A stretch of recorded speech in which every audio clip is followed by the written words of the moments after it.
تحریک آزادی کشمیر کو دبانے کے لیے بھارت نے ظلم و ستم کا ہر وہ حربہ استعمال کیا جس کی تاریخ میں ڈھونڈنے سے بھی مثال نہیں ملتی۔ دراصل بھارت نے انسانیت کی تذلیل کرتے ہوئے اور ظلم و بربریت کے نت نئے ریکارڈ قائم کر کے حیوانوں اور درندوں کا روپ دھار کر معصوم اور بے گناہ کشمیریوں کا بے دریغ قتل عام کیا۔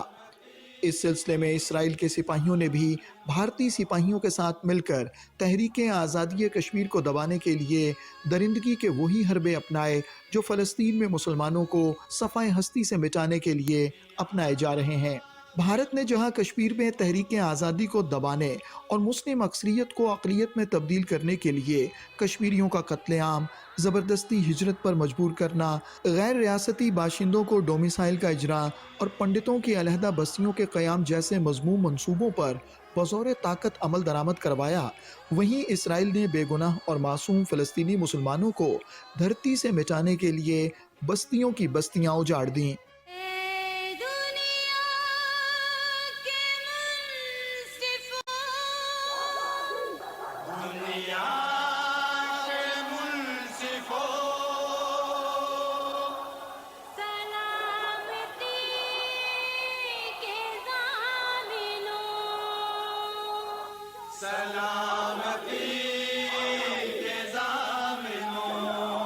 تحریک آزادی کشمیر کے معروف رہنما یاسین ملک کی اہلیہ نے کہا ہے کہ بھارت اور اسرائیل انسانی حقوق کی پامالیاں کر رہے ہیں، بلکہ انسانیت کو ہی دفن کیا جا رہا ہے۔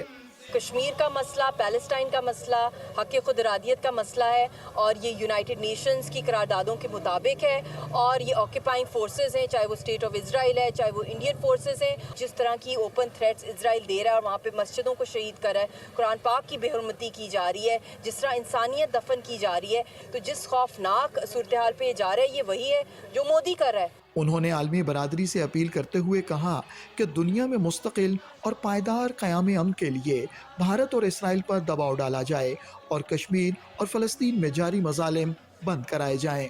میں اپیل کرتی ہوں ہیومن رائٹس کے جو ایکٹیوسٹ ہیں، جو پیس کے ایکٹیوسٹ ہیں، کہ خدایا ہم لوگ پیس کے لیے اپنے ہاتھ سے ہاتھ ملا کے ہم لوگ نکلیں اور امن کے راستے پہ نکلیں، امن کی شمع جلائیں اور پیلسٹینینز کی آواز بنیں، وہ حق اور سچ پر ہیں۔ کل جماعتی حریت کانفرنس کے سینئر رہنما میروائز عمر فاروق نے کہا ہے کہ فلسطین کی صورتحال پر انسانیت مجروح ہے۔ عالم اسلام کے ساتھ ساتھ جموں کشمیر کے عوام کے جذبات بھی بہت زیادہ مجروح ہیں، اور جس بھی انسان کے اندر ایک دردمند دل ہوگا وہ اس وقت بہت ہی مایوس ہے کہ جس طرح سے خاموشی اختیار کی جا رہی ہے، جس طرح سے ہم دیکھ رہے ہیں کہ بزرگوں پہ، بچوں پہ، عورتوں پہ، نہتے لوگوں پہ بم برسائے جا رہے ہیں، اور جس طریقہ سے قتل و غارت گیری وہاں پہ ہو رہی ہے،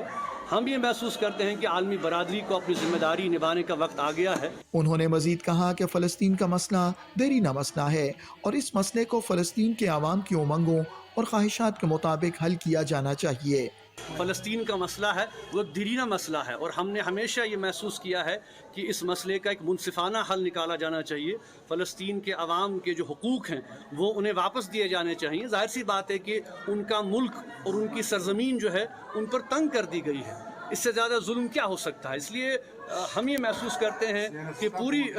جو کشمیری قوم ہے وہ اس درد کو، اس کربناک ان مناظر کو جو ہم صبح شام ٹی وی پہ دیکھ رہے ہیں، میڈیا پہ دیکھ رہے ہیں، ہم بھی یہ محسوس کرتے ہیں کہ یہ سلسلہ فوری طور بند ہونا چاہیے، عالمی برادری کو آگے آنا چاہیے، اس مسئلے کا حل نکالا جانا چاہیے، اور ہم یہ محسوس کرتے ہیں کہ جہاں فلسطین کے عوام کو ان کا بنیادی حق دیا جانا چاہیے کہ وہ عزت اور سکون سے جئیں۔ مقبوضہ کشمیر کے سابق وزیر اعلیٰ ڈاکٹر فاروق عبداللہ نے واضح الفاظ میں کہا ہے کہ جنگ کسی بھی مسئلے کا حل نہیں ہے۔ جنگ کسی بھی حالت میں بری ہوتی ہے، اس میں لوگوں کا نقصان ہوتا ہے، کتنے پیلسٹینین بے گناہ مر گئے۔ جنگ کسی چیز کا حل نہیں ہے۔ افسوس یہ ہے کہ یونائٹڈ نیشن فیل ہو گئی ہے۔ وہ پیلسٹائن کا اتنے سالوں سے، صدیوں سے قصہ پڑا ہوا ہے اور اس کو سالو نہیں کر رہے ہیں، اور بے گناہ لوگ اس میں مارے جا رہے ہیں۔ ضرورت اس امر کی ہے کہ عالمی برادری خواب غفلت سے بیدار ہو اور فلسطین اور کشمیر کے مظلوم عوام کی دادرسی کرتے ہوئے انہیں ان کا بنیادی حق دلوانے میں اپنا کردار ادا کرے۔